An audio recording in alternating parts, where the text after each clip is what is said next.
Guys, I got to warn you right now. 2 things I got to warn you about. 1, my internet's been a little sketchy today. I apologize in advance for any glitches. 2, I had a soda today. I'm feeling a little frisky.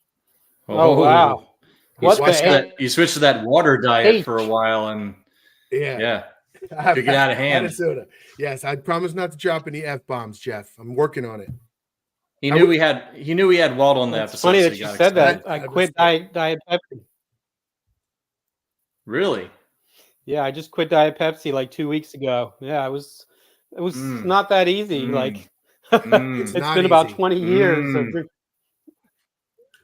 it's really good. I bought. It's so good when it touches your mouth. I bought a 10-pack of those little mini ones, the little 8-ounces, and I'll treat myself here and there. But I just came to realize the more you read about it, it's just as bad as regular soda. Well, it depends. It's not as bad in terms of in some ways, in terms of calories, right? It's a little better, but there's other things that are really bad about it. It's kind of like the chemicals in your body. Yeah, the giving you cancer stuff. I just feel like my body's impervious to that. Like I put it through so much at this point. Sure. If it can't handle aspartame or whatever, then whatever, So that's why I'm drinking coffee at 7:30 at night. If anyone's wondering, that's nice. Yeah, well, the caffeine. Got to scratch the itch somehow. Yeah. Yeah, giving up the caffeine, you just go through hardcore withdrawal. Big time. You will. But anyways, let's talk Terps. Yes. Well, people love it when we talk about things like sodas and. Well, I mean, it's actually not utterly depressing to talk Terps this week. That's why I'm back. See, I left for a couple weeks because I was in the bunker. Things weren't great, and went on vacation. Car broke down, had to leave it 500 miles away and come home and then fly back a week later and drive it back. But I'm not mad about that. Got COVID. Got over COVID. Horrible. Not bad about that either. COVID. Yeah. But yes, it is good. Right. Things are good. And that's why our guest agreed to come on with us, because he said he wouldn't come on until they were playing well again. That's not what he said. No, he didn't say that. That's not what he said. He didn't say that. No, he did. He did say his voice was all janky, so I'm interested in what he sounds like. He did say his voice is janky. He said, but that's okay. What did he say exactly? It's really funny. He said my voice is messed up. I lost my voice a bit, so I might sound a little crazy. But you guys are crazy as hell anyway, so it'll all fit. Well, you and Walt have been staying out too late the past few nights is the problem, Larry. Yeah. Hit that clutch vodka. Running around the clubs. Yeah. We've been texting during the losing streak. I'm like, you got to suit up. You got to suit up. And as they're starting to play better, we've been celebrating and that kind of stuff. So I know we don't need Jeff to suit up with that friggin' jaggy ass finger he's got. Oh, man. Show your finger, Jeff. Hey. No, I'm good. They popped it back into place today. I was at the doctor for 2 hours. Got X-rays and everything. First time playing bad. You guys know, basketball is my thing, right? Always has been as you get older, whatever. So I hadn't been in 10 months. I get back. My son's with me. He's all fired up to play. There's something magical about, your son getting old enough to play and you're a grown-up pickup game. And I'm shooting and I go to grab a ball and jam my finger on it. And I look and it is just pointing literally that way. I saw the picture. The picture was gnarly, dude. It was really bad. The funny thing is, it doesn't hurt that bad. You feel this weird tingling. And the last few times I've been able to just do that. But this time, it was not going back into place. And so anyways, popped back in. That would be devastating to me. It would ruin my music playing career. So I would hate that. I want to get back out on the court. That's the annoying part. Are you going to be able to? Probably 2 weeks, I would think. I'm just going to tape it to this one. Just tape it up, rub some tussin on it, it'll be fine. I don't dunk with this hand is the thing. I only dunk with this hand, so I don't really have to worry about hurting myself. Jeff is like a football player from the 80s or 90s. You get knocked out, you break a bone. Ronnie Lott literally cut a piece of his finger off the case. Go back. So funny. He's like the defensive lineman that doesn't wear gloves. That's a guy you just fear. After my son got done trying not to puke because he looked at it, he was just turned away, repulsed, and then he actually says dude, you got to be like Ronnie Lott and cut it off. I was like, I don't know pickup ball is quite as important. But I did play one full game with it after. How'd you do? Oh, terrible! I thought if I just caught it with the fingers together, it wouldn't hurt as bad. And instinctually, I tried to rake down on the ball, and that shit hurt so bad. So after one game, I just was playing with my right. They passed the ball to me from that side, and I catch it with my right hand like a baseball player backhanding it. You're like Jim Abbott, just doing the whole one-handed joint. So long since I played, I couldn't bear to not. But then I just watched him play for the rest of the night and went to the doctor. So we had a question in the chat asking who the guest is. It says it very clearly, on all the platforms, but I should probably say it for people listening because they can't see anything. But Walt Williams is our guest. I think we kind of said that as we were. He's a tall guy, played basketball a little bit. You might know him. I don't know. Rapper, former rapper. That's right. Yes. Reppin' Olney. Reppin' Olney, man. The current sideline reporter for the Maryland Terrapins. God, I need Larry, do you still have that track somewhere? Yeah, we gotta play it again sometime. We need that. I need that. My soul needs that. We've got to track that down somehow. I do. I just don't know which folder I have it in. It won't be good video or radio for me to search for that right now. So no, let's just put that on the docket, man. I gotta get that. Yeah. So Walt's the guest. We're going to talk about the resurgence of the basketball team. They're playing well. They had a couple of really excruciating, painful losses. If not for those, they'd be on a really nice winning streak here. They have some sort of, not a streak, but they've won a lot of games. They've played well in a lot of games in a row. And there's hope for the season again. Would you agree with that? Yeah. 10 games left. You win 7 of those, which is doable because the schedule's not that tough. And then you go 1-1 Big Ten tournament. I think you're probably in. It's too hard to really say that super confidently. That's bubble. Yeah, it depends. It depends who the wins are, obviously. And there's not. What's that non-conference schedule? Strength of schedule, Jeff. What's that number? Like 350 or something. Yes, it is. And what's the one thing that the committee loves to do to every bubble team every year, no matter what? They look at that one stupid statistic and decide your rest of your season doesn't matter. Yeah. So that's my only caveat. I agree. Yeah. I think 7-3, 1-1, 1 win, 2 wins, maybe in the Big Ten tournament might do it. But that's a good reason for Willard. They need to add a few. They need to up the ante on the non-conference schedule next year. Clearly, but it's kind of a catch-22 with the Big Ten. There's the rest of the games. They're pretty winnable for the most part. On the flip side, because they're winnable, they're not as valuable because there's really, Wisconsin. Big Ten. Yeah, Wisconsin would be a big one. Michigan State on the road would, they're not ranked and they're having a down year, but that would still be, valuable win, obviously. Just you look back at these few games, 4 or 5 games they lost by 3 points or less. Just 1 or 2 of those goes the other way, and they're right there right now. So, they got to make up. It's kind of like they got to cram for the exam because they kind of slacked off early on, right? It's that kind of deal. Well, you could just get rid of one of those losses, Davidson and UAB. They'd be in so much better shape. Yeah, those are the killers. But you're talking about how the committee punishes the poor non-conference SOS. I'm in favor of it. Force people to play better games out of conference. I like that. I generally agree. I just kind of hate the idea that you're killing a team in March for what they did in November. You know what I mean? You're judging an entire season. I appreciate that as a factor. I don't like it as you didn't play teams. Well, how are you supposed to know? Maybe UCLA wasn't supposed to be that bad this year. You can't control all of it. Certainly, but if you want to play in Maui, you got to play in the stupid Asheville tournament. Apparently, the year before, so there. Yeah, well, I never figured out.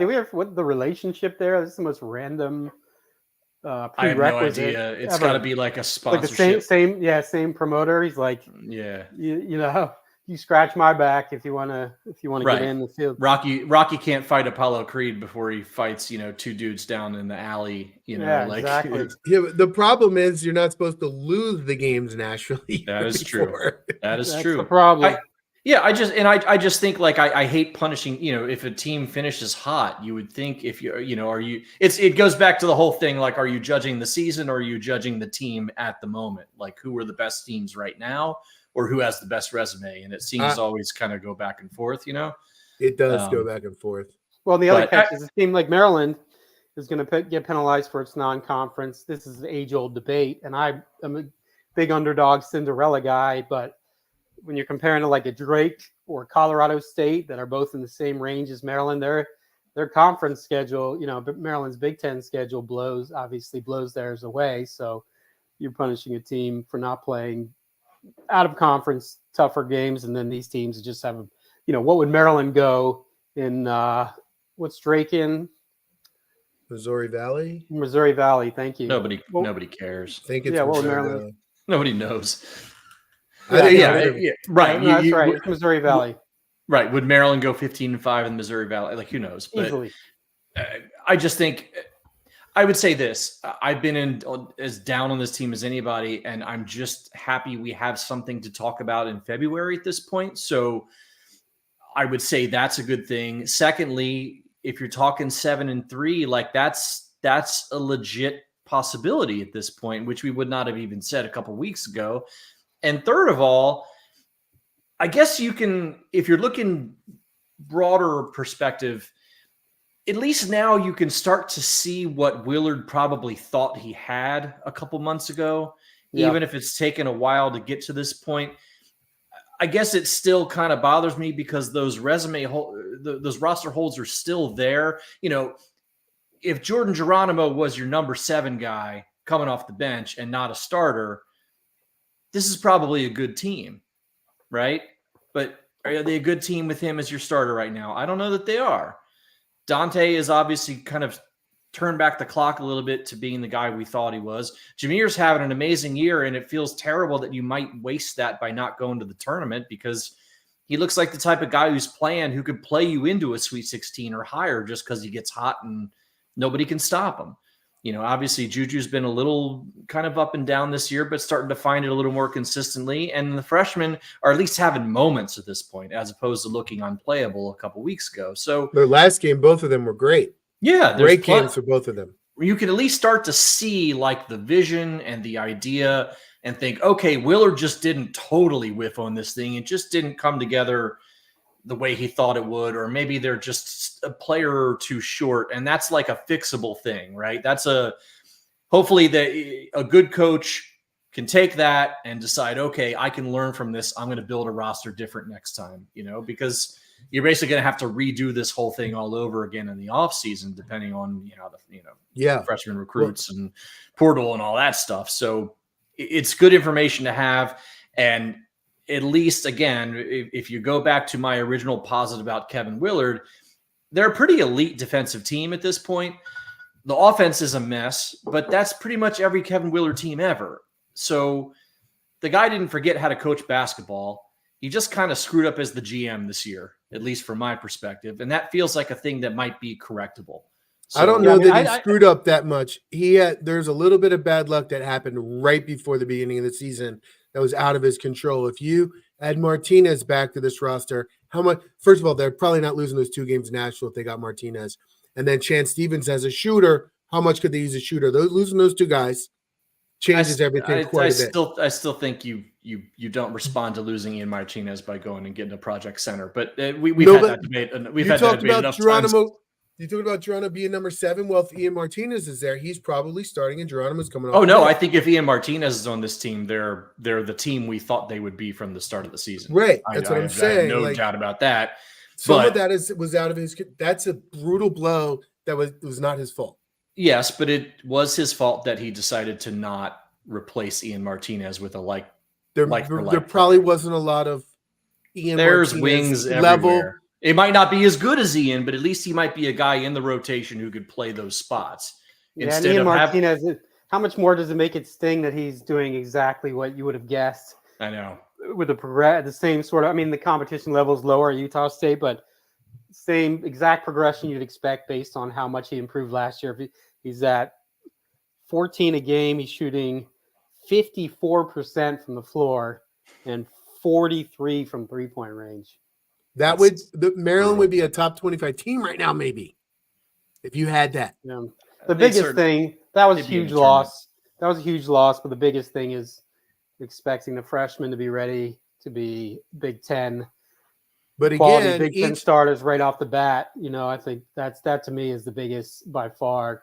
But they both slide down a spot if Martinez comes in and you're relying on them less.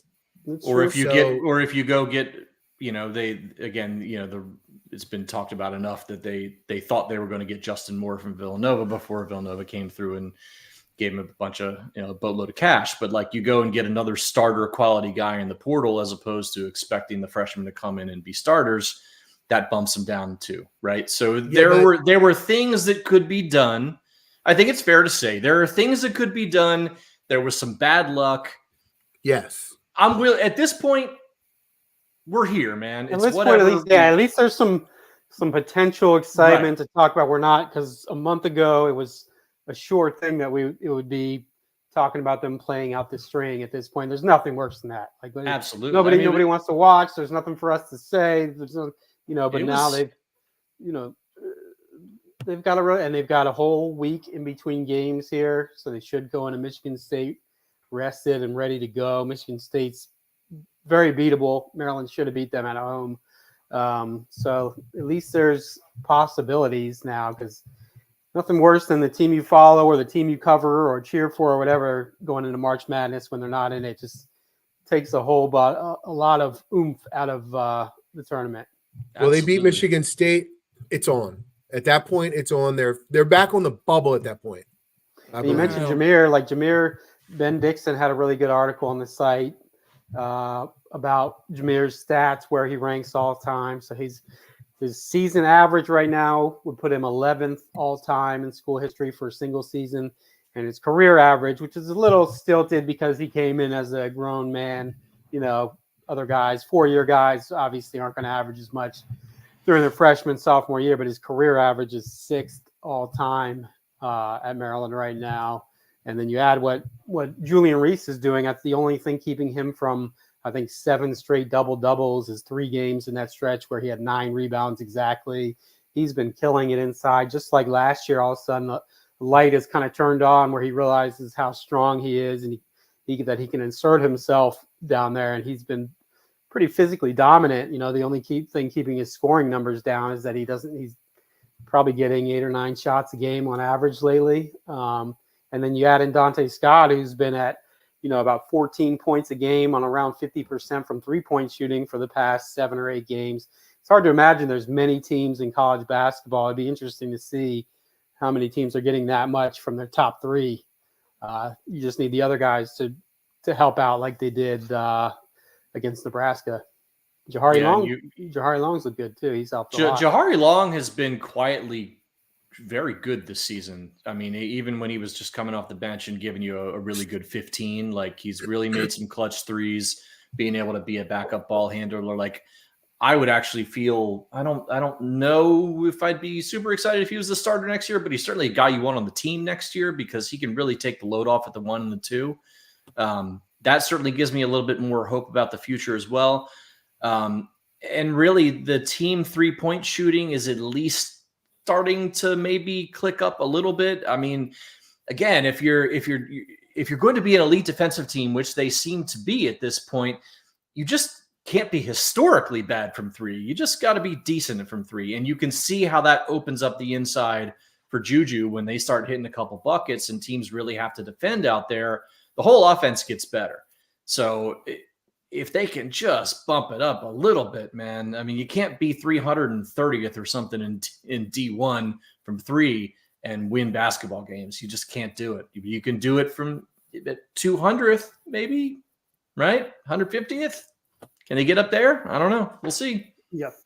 Well, and they're elite defensively. The bad losses and the offensive struggles kind of make you not appreciate how good they've been defensively. I think that they're 12th now on KenPom in defensive efficiency nationally, 15th or something like that. They're up there, and I didn't believe the stats when I was watching earlier in the season, but as the season goes on, you can see that they're really tough to score against. So They are. And again, that's if they can find a way to sneak in the tournament, like with Jameer doing what Jameer does, I mean, that's a guy who can carry you for a little while. So it's, if they can string a few wins together, I don't think they're directly on the bubble if they beat Michigan State, but I agree with Larry that I think certainly they will get some attention, and they're getting close to it. That's for sure. They'll jump in the Ken Palm and they're in the mid-50s. I bet you they jump to the high 40s, which is certainly on the bubble. Their net's still kind of poopy though, isn't it? Right. Like in the 80s or whatever.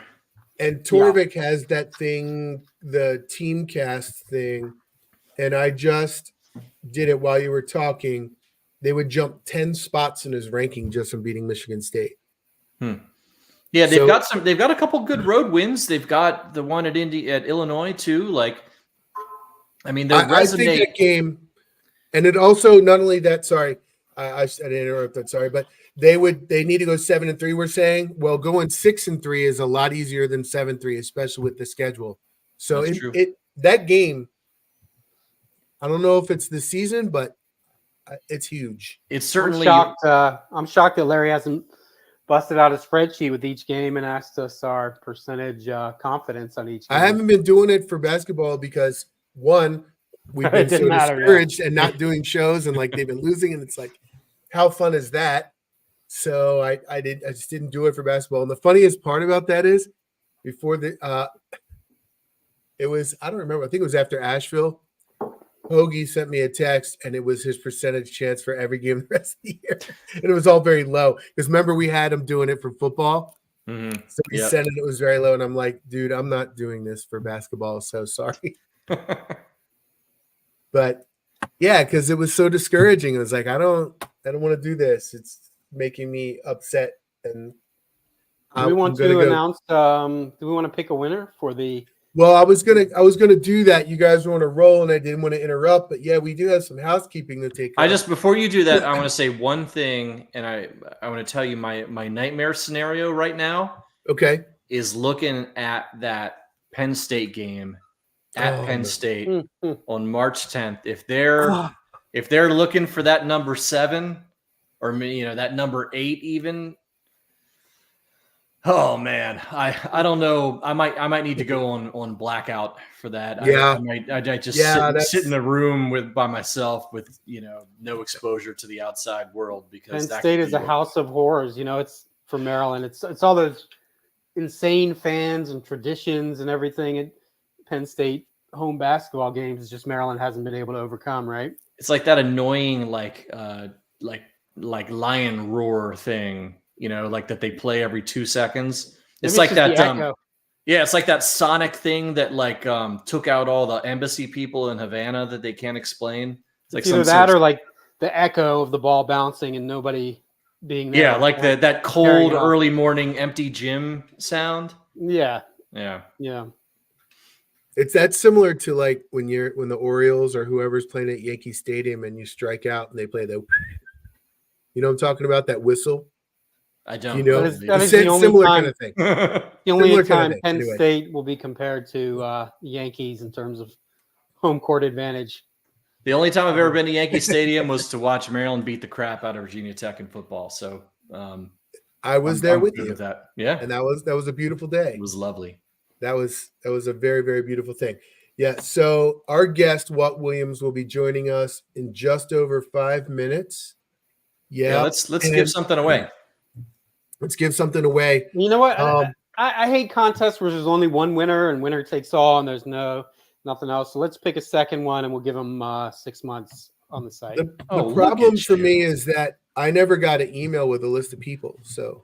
Oh, Alex said he sent it over to you. Really? Yeah. You might have mentioned this to me before the show, young Lawrence.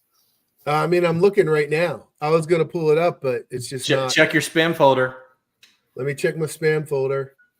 What's his name? Alex. No. All right, so why don't we just pick some random names? Yes, my infamous AOL.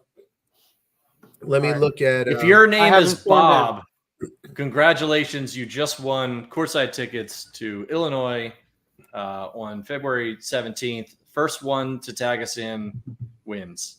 Well, can we just keep them? Let's do it. Can I use We'll them? just tell them. Yeah, that's what I'm saying. That's fine. Me and Larry will I sit don't know down if there. these We'll people look pretty. I don't know if these people would be happy because they raised $2,500 for the $2,500 worth of donations. So we should probably give it away. We got to give. We want to do it, but I don't. All right. Well, we'll check back. We'll be here for another 45 minutes probably. So we'll check back in on that. Yeah, we'll get it. We'll do it after Walt. Northwestern's giving Purdue a game, by the way. If you're watching live right now. Wow, they already beat them once this year, didn't they? Yeah, this is at Purdue, tied up with 11 and change left. Chris Collins, I used to dog the hell out of him because he just didn't seem very good, but he's done it. I think. I mean, we'll see once Boo Booey is gone because it's all coincided with having him, which you know how that usually goes. It's nice to have a cheat code. Yeah, I mean he's really good, but he's been pretty good the past 2 years. It hasn't been only him because what was it? 4 years ago they made their first tournament. Was he a freshman? That's not probably even more playing like yet. 7. Yeah, so he wasn't even there for that. So he's turned around a program that never. That was the team that beat Maryland at Verizon. So that's like 2017. Let's not talk about that. Julia Louise Dreyfus was in the crowd. Her son was on the team. Was on the team. Yeah. Yeah, I think Collins is the type of guy who like I would never want to hire him like for the next job, like up a tier, but he certainly seems like a guy who's going to get the most out of a job like that. I've always kind of felt like he's going to get you to the tournament most of the time, and for Northwestern, that's got to be a plus.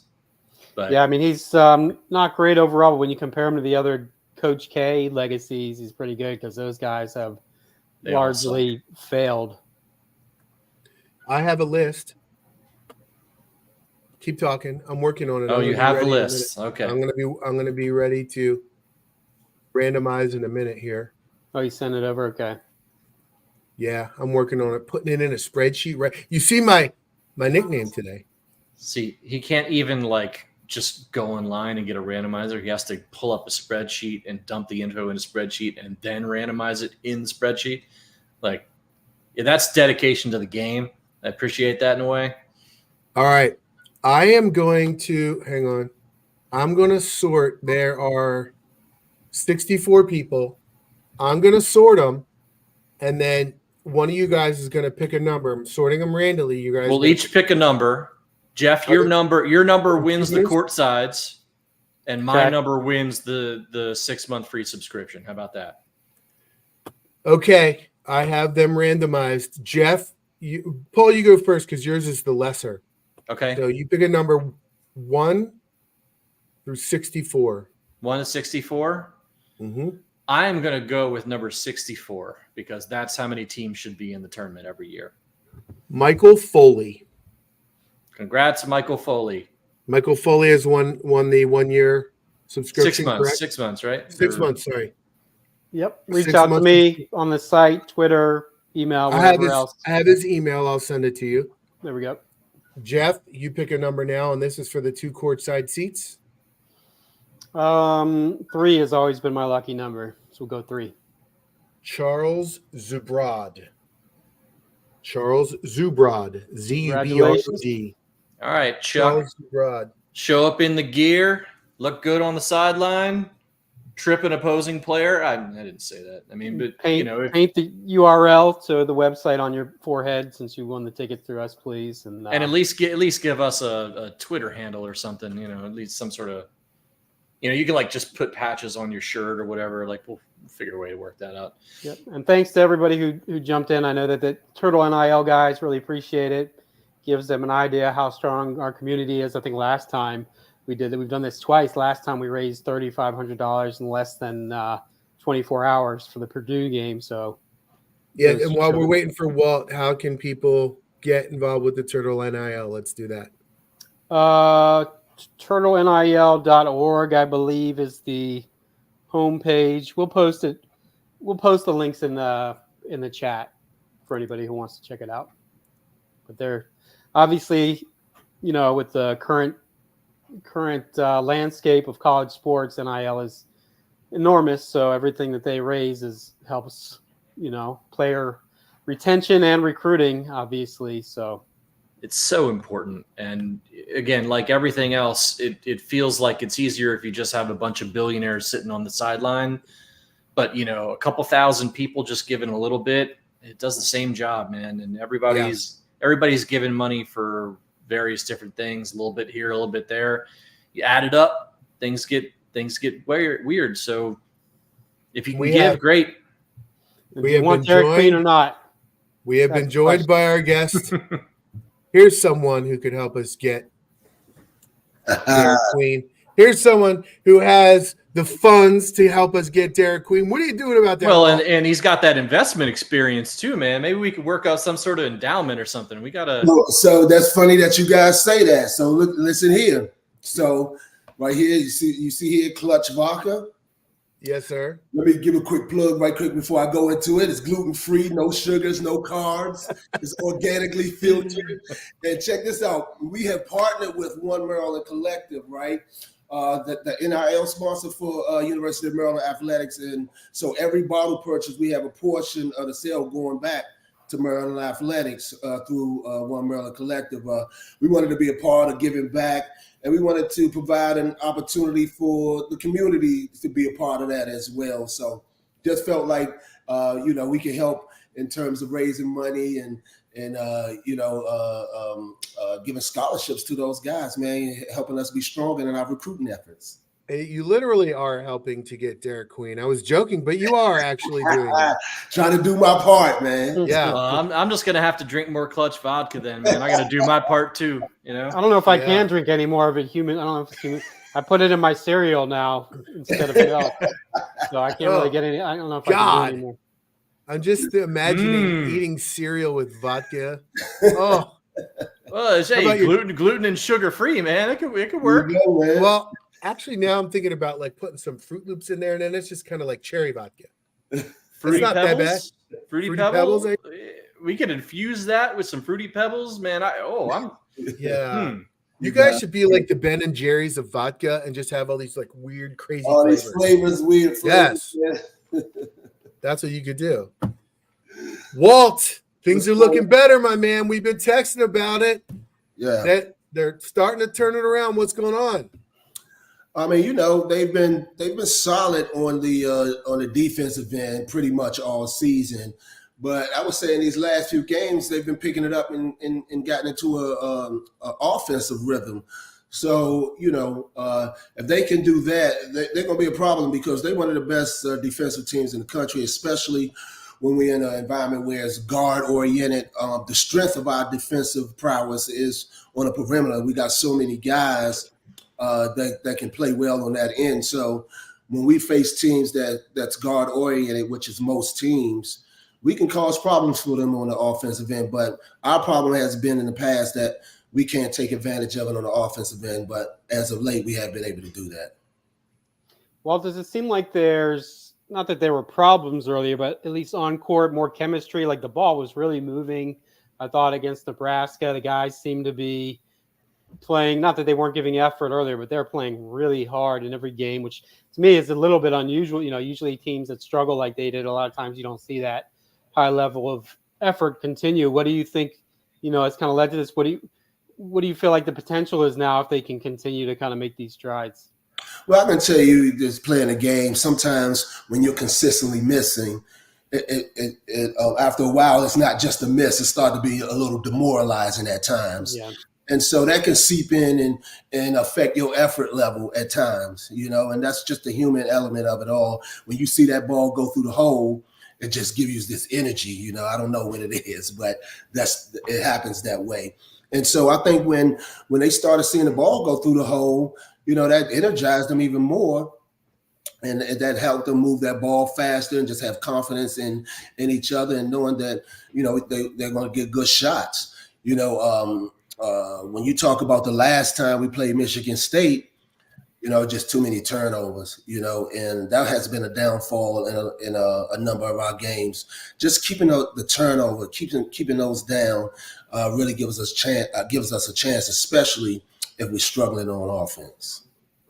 Hey, Walt, so I'm curious because you've got this primo seat when you do home games kind of right near the bench. So, as you watch the freshmen grow up, not just in terms of on the court, but off the court, working with the guys, like what have you seen from them in terms of the way that they look, they play, they're acting now compared to 4 or 5 months ago when they first joined up with the team? Do you feel like they're really starting to feel themselves a little bit, like to the point where, it's almost like you're not even freshmen anymore at this part of the season, you're more sophomores, you more feel like part of the college experience, like you're a little more grown up? Like, what are your thoughts from what you've seen just being up close there? You absolutely grow up in that scenario. I think Deshaun Harris-Smith, he's probably a little bit more ahead of the curve in terms of his comfort level out there because, he plays more minutes. But I think that when you look at take for instance, Kaiser Jr., early on in the season, he used to come in the game, and he's launching it from 40 feet, thinking he's Steph Curry just stepping on the floor into the game. And you have to understand, you watching TV, you playing video games. That's not you. That's somebody else, And so you got to understand that you got to get into a rhythm out here, shoot normal 3-pointers, and then you get into a rhythm there. You can start to step it out some if, you're in a rhythm and you have that type of range. And so I think that over time, he's understood that. He's understood that, his footwork and preparation before he gets the ball. He's a little bit more focused on that. In that game when he hit 4 threes, you can see the first 2 shots when he caught the ball, he was ready before the ball came, and consequently, he was able to get his footwork together, and it's a good shot. And so I think that he's starting to understand those things, and it's allowing him to get into a rhythm. Deshaun, I think that, early on, guys were pushing up on him. He was able to get to the basket a little easier. They started to realize he's not that good of a shooter, so they're backing off of him now and understanding that he doesn't go right a lot. And so he has to make the adjustment a little bit more of when he drives into the basket, get into that paint.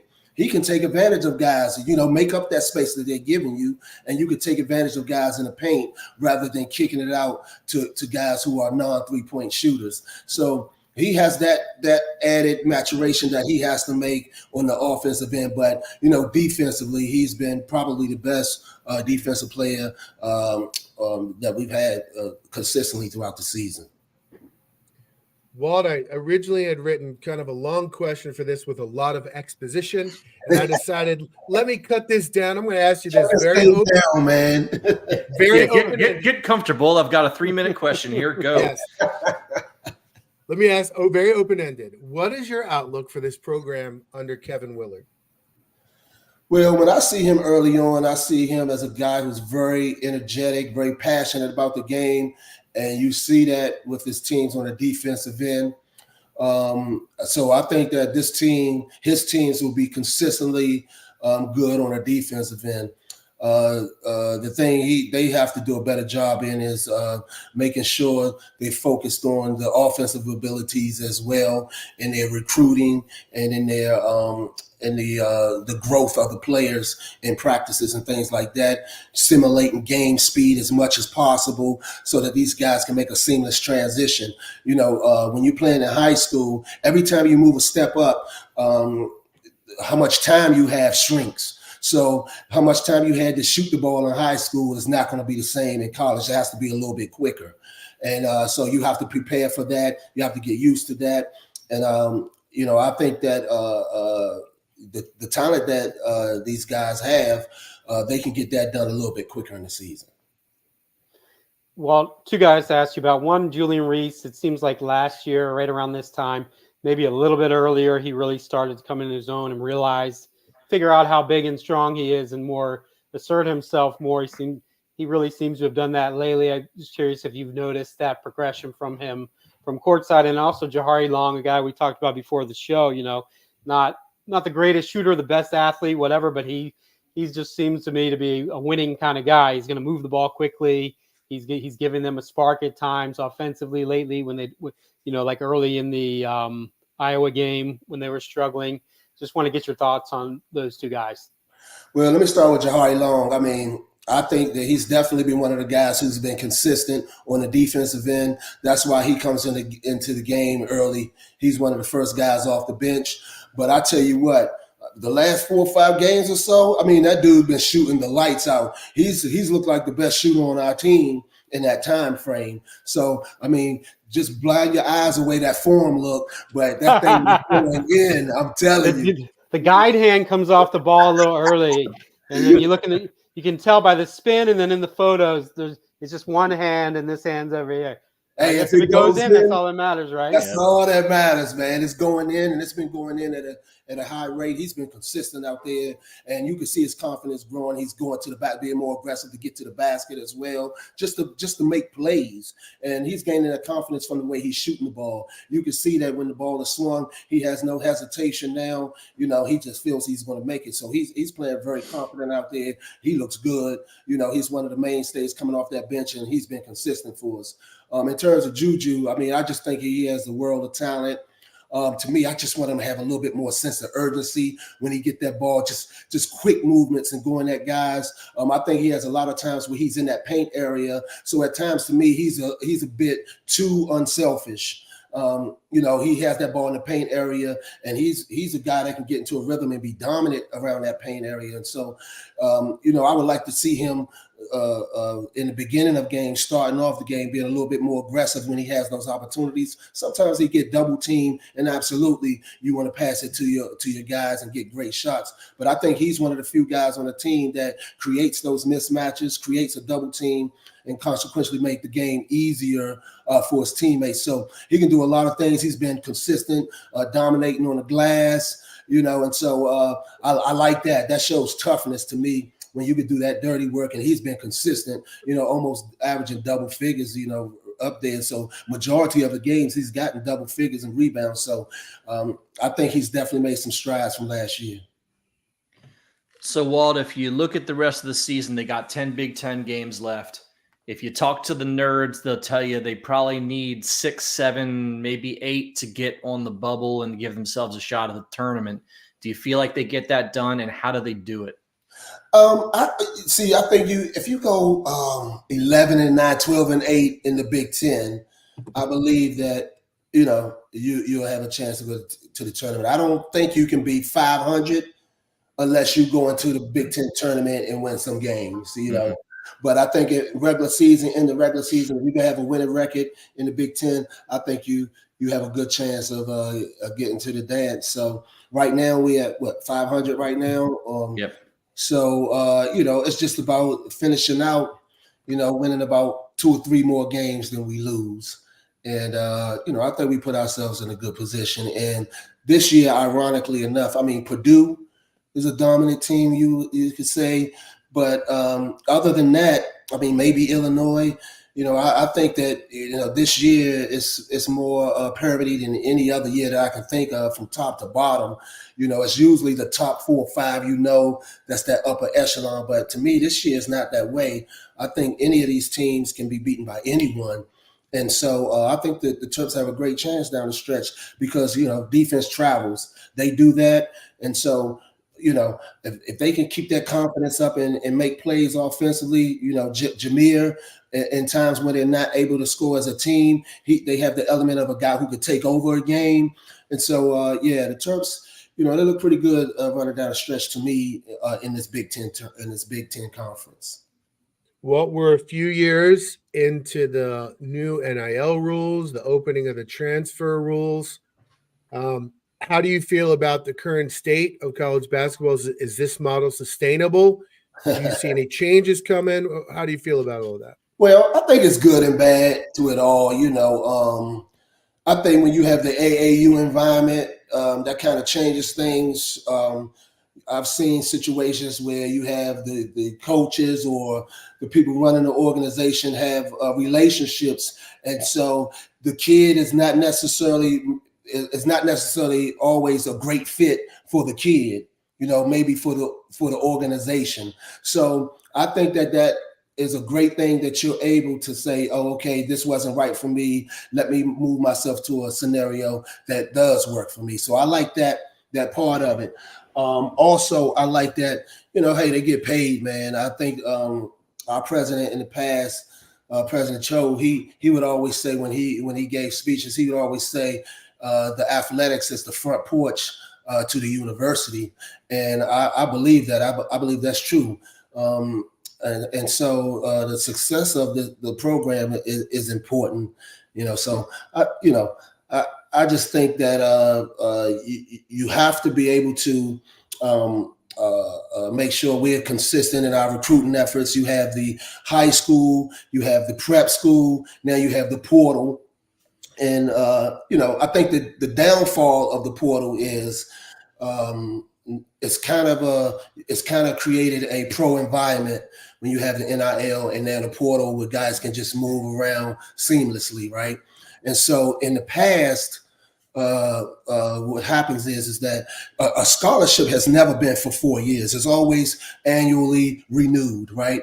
But it was always understood it was 4 years because no organization, no coach wanted to say, here, I'm offering you a scholarship and then take that back. How are you going to be able to recruit other players, right? In this environment, it's all good because, hey, we getting you money, you go to portal, you go wherever you want. So now you have these coaches that come to the kid and say, hey, I need you to move on because I need that scholarship to go recruit somebody else. I don't think you can help me. And then that is not a bad thing in this environment, because it is kind of a pro-style environment. So it has its good and bad. I think when you talk about NIL, guys will leave early because they chase that money. Now, when you can pay these kids in college, I think it would lend to them staying in college longer and ultimately more getting degrees. Well, it's a good thing they didn't have NIL and the portal back in the day because we'd be talking to former UNLV star Walt Williams. With that big paper, baby. That big Jeff, you're forgetting they did offer them the big paper. Yeah, it was UNLV. They offered some money. He said no. He already admitted that last time. Yeah, well, you got to give us a number sometime, man. One of these days. Admitted that last time. We'll have enough clutch. We'll have enough clutch vodka that we'll get a number out of him. How do you think he got his seed money for clutch vodka? Hey, that table was blocking that number, man. We was underneath back then. That was a big table. I'm gonna go with an offbeat one. The younger fans might not know, but you had a great not only college but also NBA career. I'm not going to ask you who the best player you played against because I know it's going to probably be Jordan. Who's the best player you ever gave it to that you just put like 25 on? Who's the best player you had like a great game against that you can recall? That's tough. I would probably say I had some good games against Clyde Drexler. I had some good games against Chris Mullin. So Chris Mullin, he was a good defensive player. So hey, he'd give it back to me on the other end. So it was like tit for tat. But and who was the hardest to guard? Oh man, I got two guys for that, maybe three. So Danny Manning, I would kind of put in this category, but Jamal Mashburn and Big Dog Glenn Robinson. The thing about those three were Danny Manning was a 6'11", 6'10" small forward, right? So he was 2-3 inches taller, but the similarity between those three is no matter what play you called, no matter what play the coach called, no matter who it was for, whenever they touched it, play was off, bam, they would go at you every single time. You had to be ready every time those dudes touched the ball. And Big Dog, he just made a high rate of contested shots. You could be all over him, and he was just consistent at making those type of shots. And Mashburn was really good at. He had that slow motion game. He had a nice crossover. He was physical. He'd body you and then fade and create that space. So he was really good at creating space. So both of those guys put you in a position where your defense didn't really stop them. You would just kind of hope that they missed. And you have some guys in that league that are so offensively talented. That's what it is. It's not really the defense and what you're doing against them. You're just saying, hey, I'm looking good out here, and I just hope they yeah. Well, and that's good too. And what I was going to say, the player you gave it to was Sean Bradley. You know what, though? Everybody gave it to Sean Bradley. I don't know if anybody's ever been dunked on more. Yeah, but Walt gave it to him in a little different way than everybody else did. I don't know how you reached him, man. It's like this. Woo! You needed a step stool. I had to jump up in the air, man. No, it's interesting, Walt, just because those three guys were such different players too. I mean, with Danny being long and lean, Jamal Mashburn was kind of a big guard, really, and then Big Dog was just a brick shithouse at 6'8", right? So that kind of spoke to your versatility that you had to defend all three of those dudes. Oh yeah, man. I mean that especially the small forward position. I mean, so back in the day, you 1 and 2s, they would mostly dominate the perimeter. Your points are creating kind of off the dribble game, 2 guards coming off screens and things like that. The power forward would have a mid range to a nice range on his jump shot, but worked around the basket a little bit as well. And then the big worked around the basket. The small forward, he did all of those things, and so. Every night, you guarding dudes like Douglas Shrimp. This dude shooting threes. This dude off the dribble. He post game.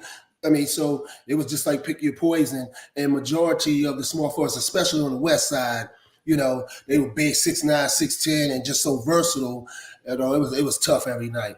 Did you come across Larry Bird before he retired? No, I'm not that old, brother. I knew he retired in 92 or 93. I didn't remember. So let me give you one last fun one before we let you go. So Jameer Young, obviously having one of the best point guard seasons certainly we've seen in a long time. How would you compare him to the Terp point guard greats in the last couple of decades? The Cowans, the Trimbles, the Grievuses, even in terms of how he's playing right now. Well, the similarity in those four. So let's just go with those 4 guys, right? So what's similar about all of them is. They understand that, hey, my guys are struggling out here. And it's time, let me take over this game. All of those guys had that kind of ability and had that mentality, right? I would say Grievous was more of a facilitator. He could see the floor better than those guys along with his scoring. I think that when you talk about Jameer, Cowan, and Melo, all of them are, to me, on the same plane in terms of floor vision. But I thought that Grievous excelled in that part. I think that Jameer is really good in the paint. Melo was as well. I think, though, after his freshman year, when they stopped, the Big Ten coaches complaining about the flailing, I think it stopped him from getting to the free throw line a lot. So that affected his ability to score as much as he did early on. So I would say Jameer is probably the better. In the paint when you're talking about Cowan and Melo. But I think Cowan probably, those guys could shoot, but I would say Melo, none of them were great shooters, but I just think, I would say Melo and then Cowan maybe, and I would say Jameer third when those 3. But at the degree of separation is just so small when you talk about every aspect of the game. And one of them is going to lead that category. It's a different person almost in every category who leads it.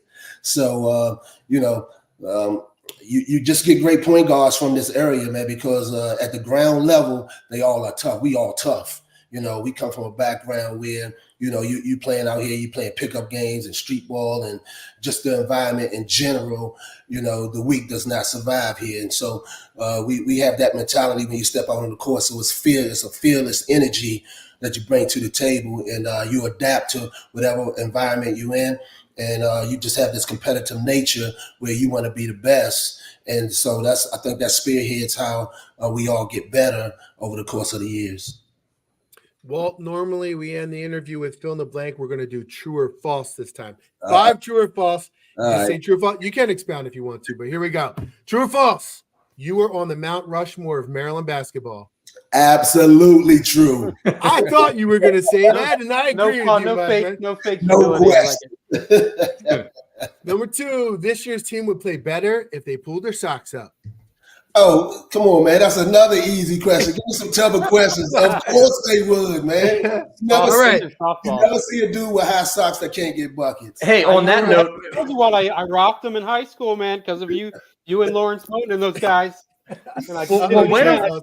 Jeff every lost time his I get camera excited, again. I put my We all know my boy Lawrence Moten used to get buckets. Hey, you're on the show, and it wasn't you with the technical problem this time. What was Jeff? There we go. The beep guys. The beep guys. Hey, Walt, when are we getting? The reminiscing got me so excited, but no, me and my whole crew, we all wore tall socks because of you and Moten. So I can't.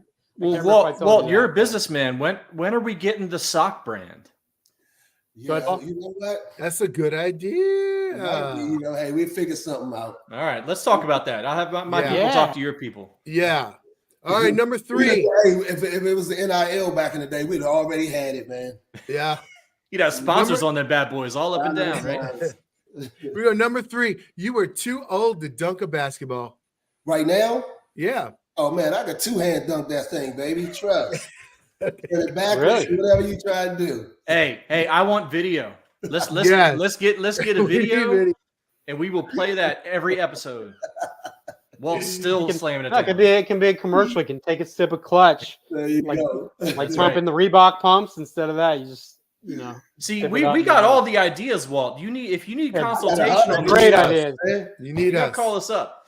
Yes, I do. Man. Number 4, you do not have any pets. I do not. I do not have any pets. My kids, my sons, they've been asking me for years. But this is what I know. Okay. I'm going to be the one who have to clean up and all that. Yeah. That's what I know. So we're not going to do it. That is some wisdom from the wizard, my friends. Number 5, the best vodka in the world. It's Clutch Vodka. Clutch Vodka. And listen, follow us on X at Clutch Spirits and on IG, Facebook at Clutch Vodka. Hey, you can follow me too. I'm on X and IG, Walt the Wizard 42, man. There we go. And I wanted to show you one comment we got.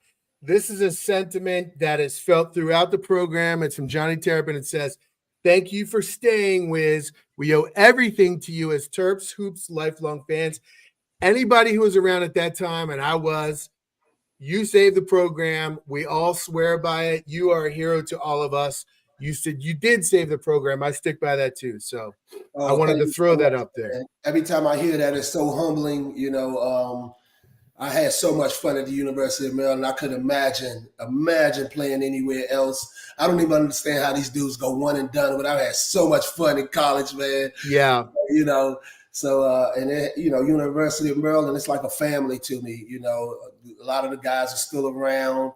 The restaurant owners on Route 1 and all of that stuff, man. It was really a family environment, and everybody looked out for us, and so it was cool. It was cool to be a part of.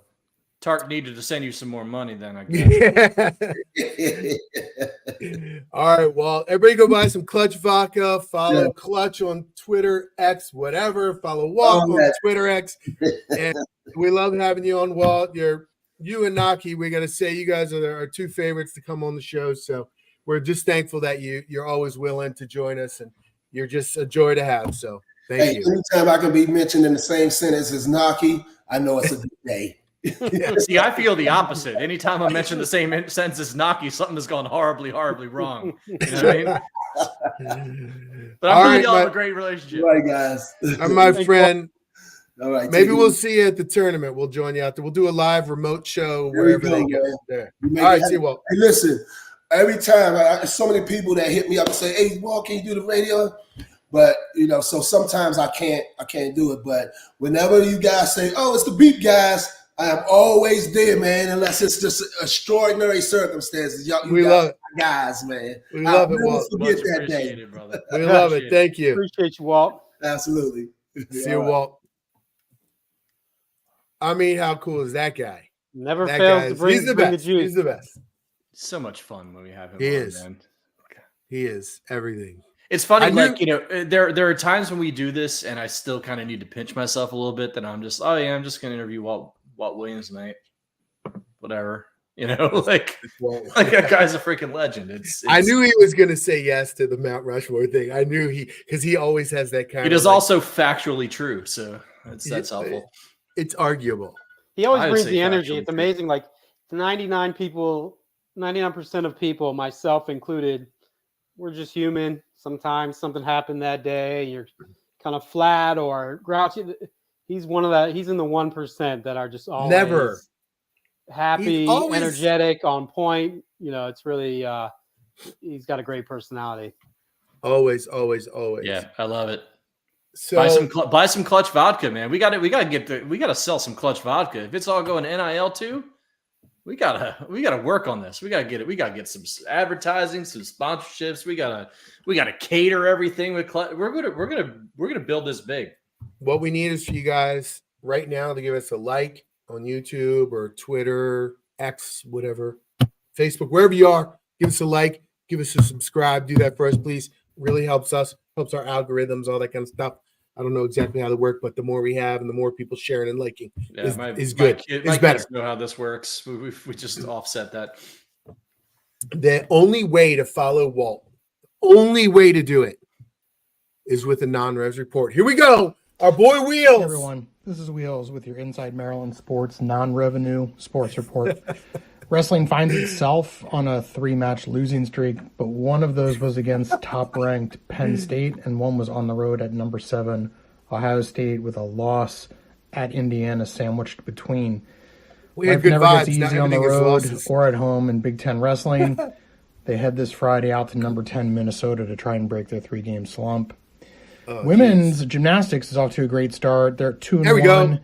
That already includes a Big Ten win against Rutgers and a narrow loss at another Big Ten opponent in Minnesota. F you, Rutgers. They welcome, Ohio State on Sunday. Finally, 5th-ranked men's lacrosse team opens on the road at Richmond, number 20 Richmond. The Terps have looked great so far in the preseason. They had 2 scrimmages, one at home against preseason 2nd-ranked Duke, which they comfortably won. They then traveled to the hill there at Georgetown and took on number 12 Georgetown. The game was tied at the end of the 4th quarter, 10-10. They played a 5th quarter, which Georgetown won 2-1. Team looks great, though. They should be ready to compete for a Big Ten title. Women's lacrosse still has another week before they get going. And that's it for your non-revenue sports report. Take care, everyone. Yeah, and just to follow that up, Wheels and I did a lacrosse season preview show. We had Eric Mulliver on the show with us. He answered a lot of questions, pretty cool. And I'm gonna drop that. He's been on me to drop it, but I wanted to wait until the season was starting. So I'm gonna let this show kind of play out through Thursday. I'll probably post that Friday morning. Nice. Before the season starts. So yeah. And Wheels is freaking incredible with the lacrosse coverage. If you good. If you like Maryland lacrosse, there is nobody covering it half as well as he does. So yeah, make sure you follow. We only lost 30% of our listeners during that. So hey, that's an improvement. Not bad. An improvement. Only 30%. Especially after that really sad wrestling news. Yeah.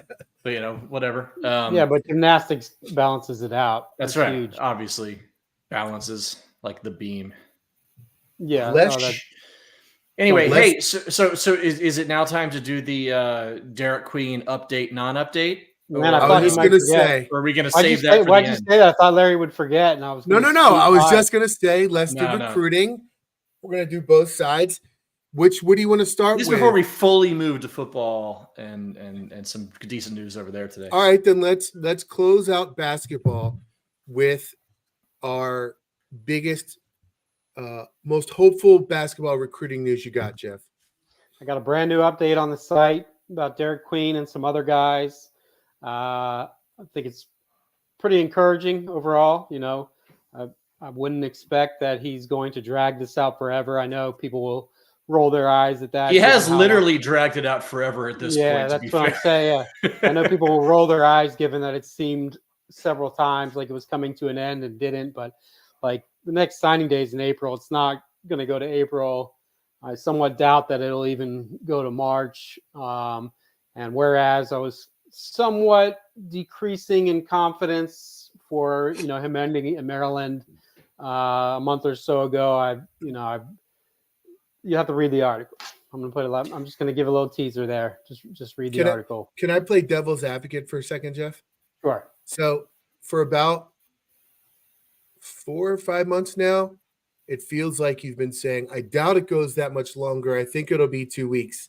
So why now? No, not even 4 or 5 months, more like a year, because last year there was a very real chance of him reclassifying and committing to Maryland, which he'd be a freshman right now.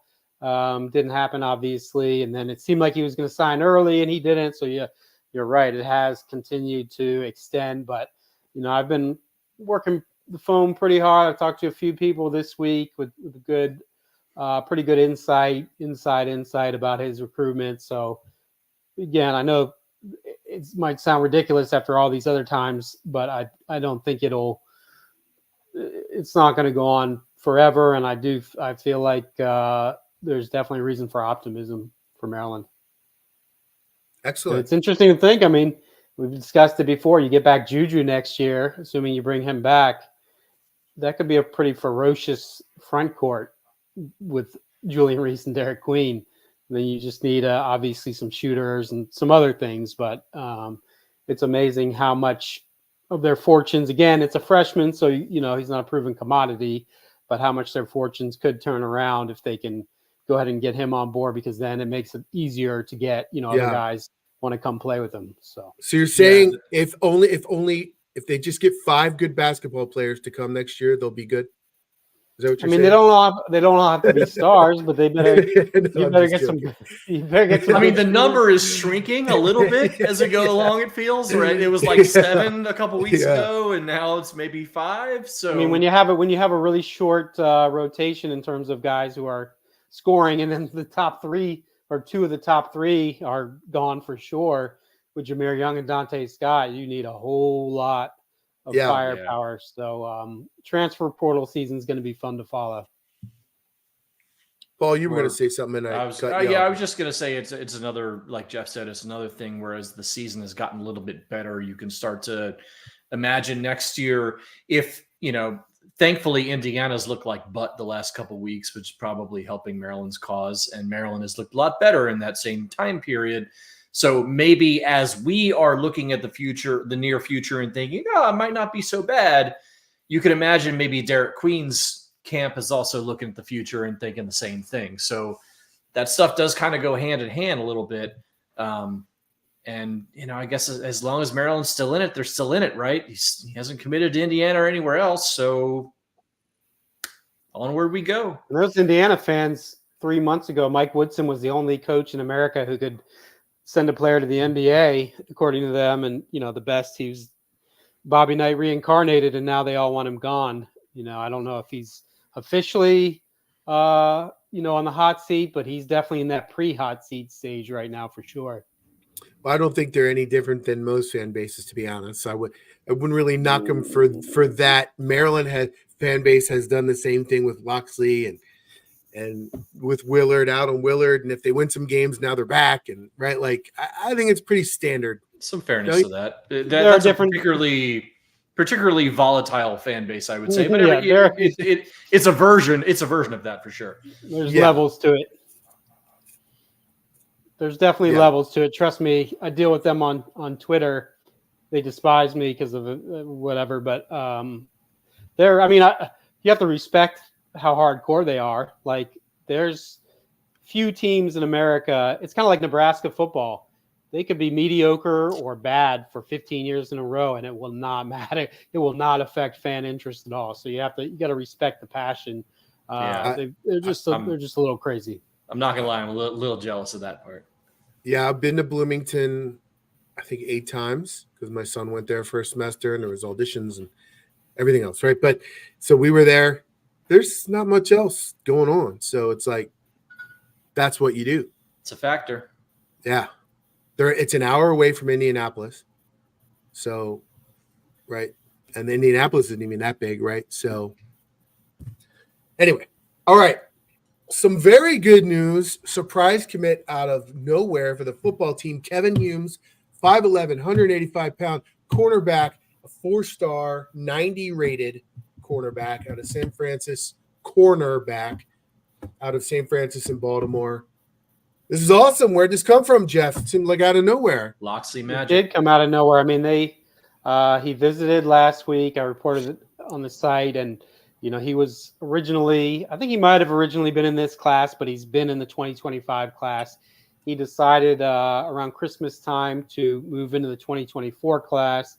Azar Abdul Rahim obviously recently returned from Boston College for his second stint at Maryland as co-defensive coordinator. So he was the lead recruiter here. He got it done. It's big for them because cornerback to me is one of their most uncertain positions next year. And he's a guy they think can come in and play well right away. He's runs a fourth, I think like a sub 440, has a 37-inch vertical, great athlete, big hitter too. Yeah, big hitter for his size at about 5'11", 180. So he's a really good prospect, and that's a position where they really need guys because there's basically nobody proven returning there. So it's a really good get. High 3-star kid, I think number 59 4-star in the corner. composite. Yeah, so yeah, that's a home run for them. It kind of reminds me of Will Likely a little bit, who was kind of a little. What is he? He's 5'11". He's listed 5'11". So what is he? Probably a little less than that. Will Likely was a little. He's not Likely size, but he's Likely was like 5'7", but yeah, but fast and quick and the same kind of thing, right? Like yeah, I mean the offer list. You look at the offers. He had Michigan, Penn State. I think he had Ohio State, Florida, tons of big time offers.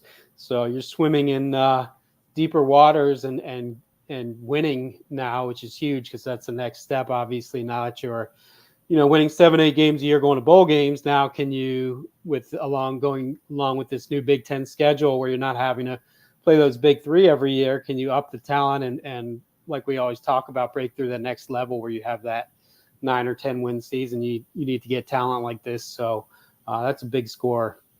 Class is up to number 32, which is about the range you would expect it to be. But, it started really slow.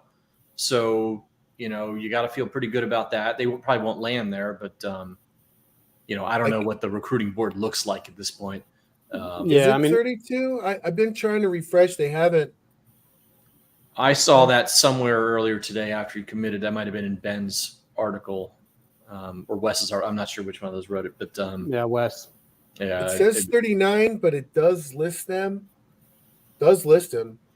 I thought it bumped up to 32. That might have been a typo, but pretty much anywhere. I'm not sure because when you click on it, it says they're 46th if you go to their team page, but the team ranking says 39. So did they go from 46 to 39 with him, or did they go from 39 to 32 with him? That's what I'm not sure about because I did the same stuff to try and figure that out. Either way, I don't know. He improved them by about 7 spots. This did not start off as a class you would expect under Loxley, but it is ending that way, which is what you want to see. I would put it that way. Any other? And don't sleep on what they'll do in 2025. They already built some momentum. I think they've made some strides with NIL, and Azar is a really good recruiter. He's going to get them some players. He's kind of, from what I understand, whereas most assistant coaches have, like, I'm recruiting Montgomery County, I'm recruiting Baltimore, I'm Florida. He's kind of a do-it-all, roaming around the area, freelancing, going after guys or helping with guys they think they can get. So there's a lot of confidence over there from several conversations I've had with different people that they're going to get a lot because it was a really down year for their local recruiting. They didn't do that well with the top 25 locally. I think they got 2 of the top 25, something like that. I don't think that'll happen again next year. Interesting, too, with AAR that the Boston College head coach just left for the NFL as a defensive coordinator. So that – that's good luck, guys. That's a terrible – BC was already a rough job, and going against, like, Florida State. Nobody cares at all about college football in Boston. You add the fact it's small private school. But now NIL has made that an impossible job. Yep. So – smart. It can be worse, guys. We want to complain about NIL. You can be a BC fan. It can be worse. Can be.